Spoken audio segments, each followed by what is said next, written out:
स्वागत है आप सभी का आज़ाद IAS एकेडमी के बृहत कार्यक्रम भारत दर्शन में। भारत दर्शन के इस अंक में हम आ पहुँचे हैं भारत के प्रमुख धार्मिक, सांस्कृतिक और आध्यात्मिक केंद्र देवभूमि उत्तराखंड में। देवभूमि उत्तराखंड में हम ब्रह्मकुंड में हैं। ये वो जगह है जहाँ पर माँ गंगा पर्वतों से उतर करके मैदानी क्षेत्र में प्रवेश करती है।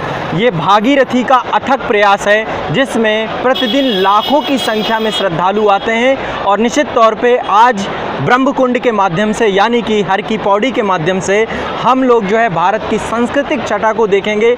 माँ गंगा के भव्य और विहंगम नज़ारे को मैं आपको दिखाऊंगा और साथ ही हर की पौड़ी का क्या महत्व है, क्यों यहाँ पे हर 12 साल में कुंभ मेला लगता है और किस तरीके से भारत की सांस्कृतिक सनातन वैदिक संस्कृति का प्रतीक है, प्रतिनिधित्व करता है और किस तरीके से देवभूमि उत्तराखंड आज वर्तमान में इन सभी स्थानों के कारण से लाखों की संख्या में आने वाले श्रद्धालुओं का केंद्र बिंदु बना रहता है। तो निश्चित तौर में यहाँ पर आप एक अनुपम नज़ारा, भव्य नज़ारा मेरे साथ देखेंगे और साथ ही आपको मैं कुंभ नगरी हरिद्वार से मैं हर की पौड़ी के महत्व के बारे में बताऊंगा और साथ ही प्रयास करूंगा कि आप जो है मेरे साथ भारतीय संस्कृति के एक महत्वपूर्ण पक्ष को देखें। तो चलिए सबसे पहले मैं आपको माँ गंगा के भव्य नज़ारे के दर्शन कराता हूँ। आप देख रहे होंगे लाखों की संख्या में श्रद्धालु यहाँ पे प्रतिदिन आते हैं और प्रतिदिन आकर के यहाँ पर व्यापक स्तर पर भव्यता के साथ जो है यहाँ पर आनंदित होते हैं। आप लोग भी आइए और इस आनंद का अनुभव स्वयं लीजिए क्योंकि ये शब्दों से बयान नहीं किया जा सकता है। हर की पौड़ी पे हम लोग खड़े हैं और यहाँ पर हर 12 साल में कुंभ मेला भी लगता है। 2021 में भी यहाँ पे कुंभ था।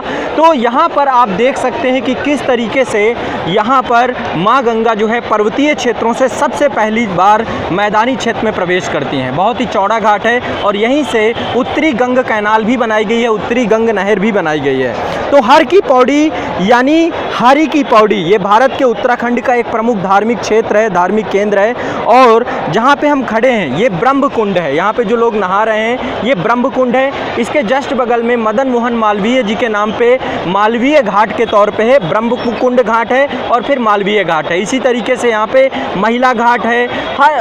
काफ़ी सारे घाट यहाँ पे बनाए गए हैं। आप देख सकते हैं ये जो सेतु बनाया गया, आपके सामने एक सेतु आप देख रहे होंगे। ये सेतु कुंभ मेला के दौरान ही प्रारंभ किए जाते हैं। तो इंटरकनेक्टिविटी के लिए चूँकि घाट बहुत बड़ा है और भीड़ को प्रबंधन किया जाए उन सब चीज़ों के लिए चीज़ें बनाई गई हैं। तो देखिए यहाँ पर एक पौराणिक कथा है हमारी, है ना, हमारी संस्कृति की एक पौराणिक कथा हमें देखने को हम पाते हैं। ऐसा कहा जाता है कि जब देवासुर संग्राम हुआ था तो देवासुर संग्राम के समय जब समुद्र मंथन हुआ और समुद्र मंथन में अमृत को लेकर के देव और असुरों के बीच में जब एक जो है प्रतिस्पर्धा चालू हुई तो उसमें कहते हैं धन्वंतरी जब देवताओं और असुरों के बीच में जब संग्राम चला था, धन्वंतरी के द्वारा जब अमृत के कुंभ को लेकर के इधर उधर यत्र तत्र जाया गया तब यहाँ पर ये 4 स्थान हैं भारत में जहाँ पर कुंभ मेला देखने को लगता है। इन चारों स्थानों पर ही आप लोग साथ साथ माँ गंगा का जो है भव्य नज़ारा देखिए, यहाँ पे एक अद्वितीय अनुपम छटा देखिए और साथ ही मैं आपको कुंभ मेला के बारे में बताऊंगा।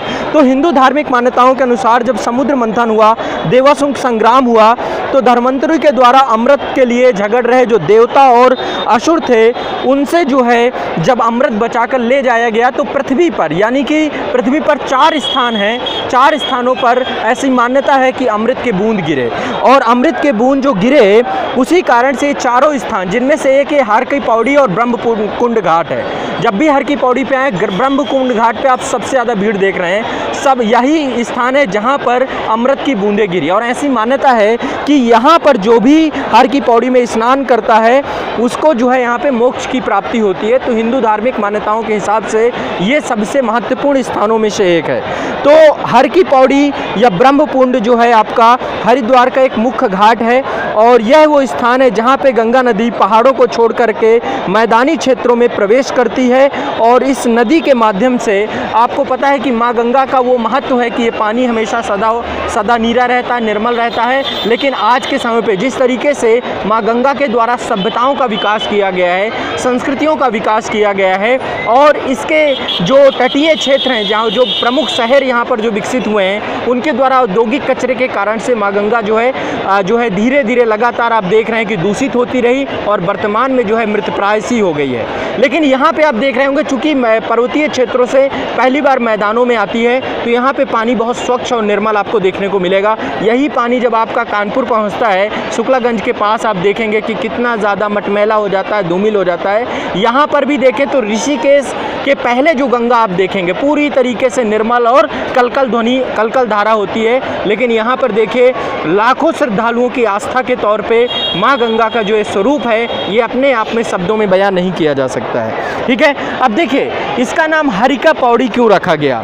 हरि की पौड़ी का मतलब है कि यहाँ पर भगवान, ऐसी मान्यता है कि भगवान विष्णु का आगमन हुआ और भगवान विष्णु जब ब्रह्मकुंड आए तो यहाँ पर एक पत्थर है जिस पत्थर पर भगवान हरि के पदचिन्ह देखने को मिलते हैं। और पदचिन्ह देखने के बाद जो है ये इसको हरि की पौड़ी, यानी हरि मतलब भगवान विष्णु और जो है पौड़ी का मतलब है उनके कदम या उनके चिन्ह, जिस कारण से इसका नाम जो है हरि की पौड़ी रख दिया जाता है। आप देख रहे हैं सामने भगवान शिव की आपको एक बड़ी विशाल जो है प्रतिमा दिख रही होगी। और जैसा कि आपको पता है कि भगवान शिव के बारे में मान्यता प्राप्त है कि भगवान शिव के जो उनके केस हैं वो अपने जटाओं पर माँ गंगा को जो है माँ गंगा उनके जटाओं पर निवास करती हैं। और भागीरथी के द्वारा ये अथक प्रयास किया गया था, कभी गंगोत्री के माध्यम से मैं आपको डिटेल से बताऊँगा।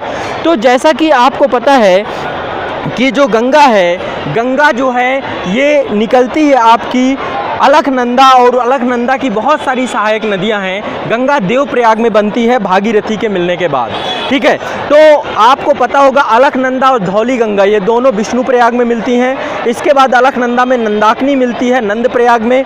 इसके बाद जो है कर्ण प्रयाग में पिंडर मिलती है, रुद्र प्रयाग में मंदाकिनी मिलती है। और देवप्रयाग से आपने मेरा वीडियो भी भारत दर्शन का देखा होगा जहाँ से मैंने सारी चीज़ें डिटेल से बताई हैं। तो देवप्रयाग में अलकनंदा भागीरथी से मिलती है और वहीं से ये गंगा के नाम से कहलाती है। और आगे चल के प्रयागराज में यमुना इससे मिलती है, जहाँ पर हम उसको तीर्थराज या संगम के तौर पे देखते हैं। तो मेरे साथ जो है आप इस भव्य नज़ारे का अवलोकन करिए। मैं आपको चौदिशी दिखाता हूँ। आप देख रहे हैं घंटाघर है, घंटाघर घाट भी इसे बोलते हैं। यहाँ पर एक ब्रह्मकुंड घाट है और इसके बाद जो है मालवीय घाट है। मालवीय जो मदन मोहन मालवीय हैं उनके नाम पे रखा गया है। और यहाँ पे सांस्कृतिक केंद्रों के तौर पे माँ गंगा मंदिर है और विभिन्न प्रकार के मंदिर यहाँ पर आप लोग देखने को पाएंगे। ठीक है, इसके बाद जो है यहाँ पे इसकी जो स्थापना की गई, हर की पौड़ी की स्थापना राजा विक्रमादित्य के द्वारा की गई।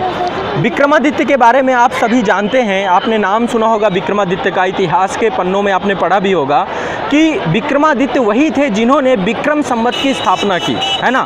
57 BC में विक्रमादित्य के बारे में हम सुनते हैं कि विक्रमादित्य ने जब राज्यरोहण लिया तभी से विक्रम संवत की स्थापना होती है। विक्रम संवत भारत में प्रारंभ होता है 57 BC से, 57 BC से आपका विक्रम संवत प्रारंभ होता है। इसके बाद उनके एक भाई थे भृतहरि, और भृतहरि कहते हैं कि यहाँ पे हर की पौड़ी में एक बार तपस्या करने आए, माँ गंगा का स्नान करने आए। उसके बाद जो है इस हर की पौड़ी घाट की स्थापना जो की, ब्रह्मकुंड घाट की स्थापना की विक्रमादित्य के द्वारा की गई, है ना। तो विक्रमादित्य जो विक्रमा और भृतहरि के बारे में आपको पता होगा, संस्कृत के प्रकांड पंडित थे। कई सारी पुस्तकें जो है भृतहरि के द्वारा लिखी गई। ठीक है, तो ये आप एक विहंगम नज़ारा मेरे साथ आप देखिए। भृतहरि संस्कृत के महान कवि थे। साहित्य के इतिहास में भृतहरि को एक नीतिकार के तौर पे दिखाया गया है और इनके द्वारा कई सारी पुस्तकें लिखी गई हैं। नीति शतक, श्रृंगार शतक, वैराग्य शतक, ऐसी कई पुस्तकें इन्होंने लिखी हैं और सभी में 100 श्लोक जो है देखने को मिलते हैं। ठीक है, और इनको भरथरी नाम भी इनका देखने को मिलता है। ठीक है, तो राजा विक्रमादित्य के द्वारा प्रथम शताब्दी BC पूर्व यानी 57 BC पूर्व जो है भृतहरि की याद में, जो उनके भाई थे उनकी याद में ही हर की पौड़ी की स्थापना की गई थी। और यहाँ पे सबसे महत्वपूर्ण ये ब्रह्मकुंड घाट है। जब कभी भी आइए आप ब्रह्मकुंड घाट को जरूर देखिए।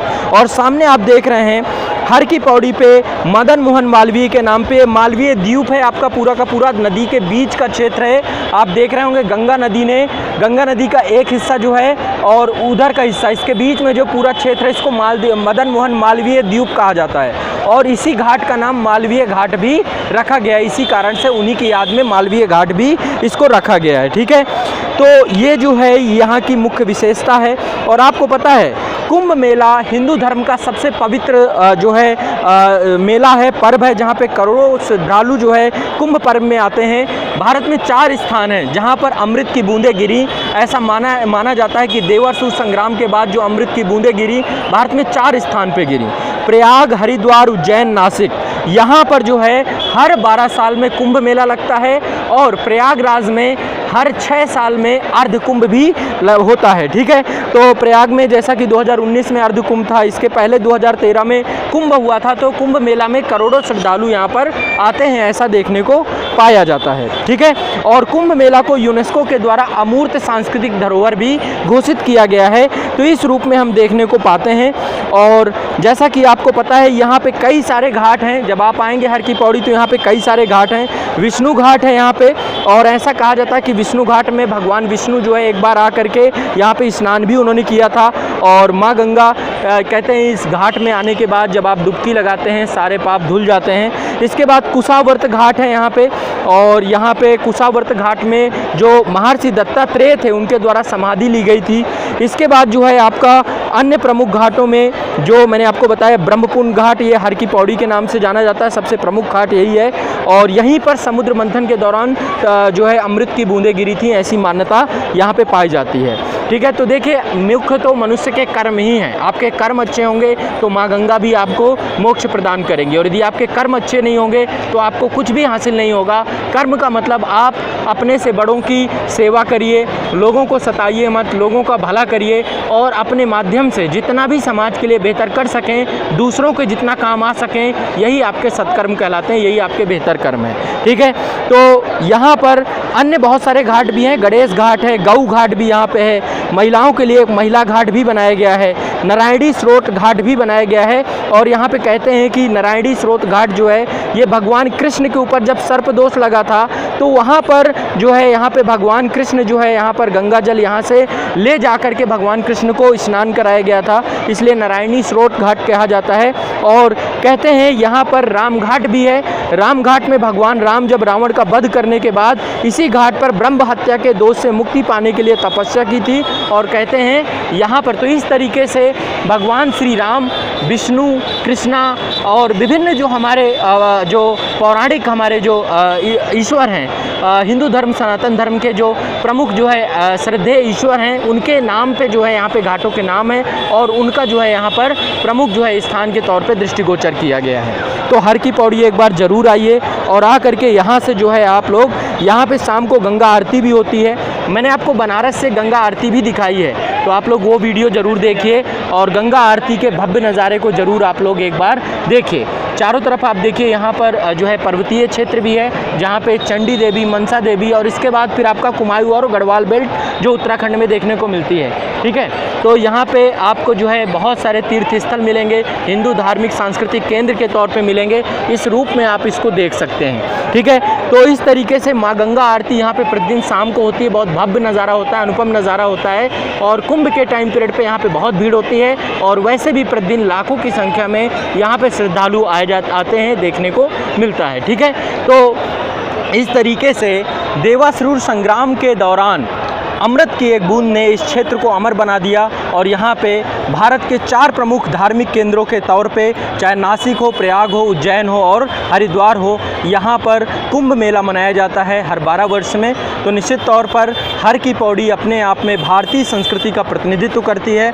आगे आने वाले सेशंस में मैं आपको भारत की संस्कृति के अन्य महत्वपूर्ण केंद्रों को भी घुमाऊँगा।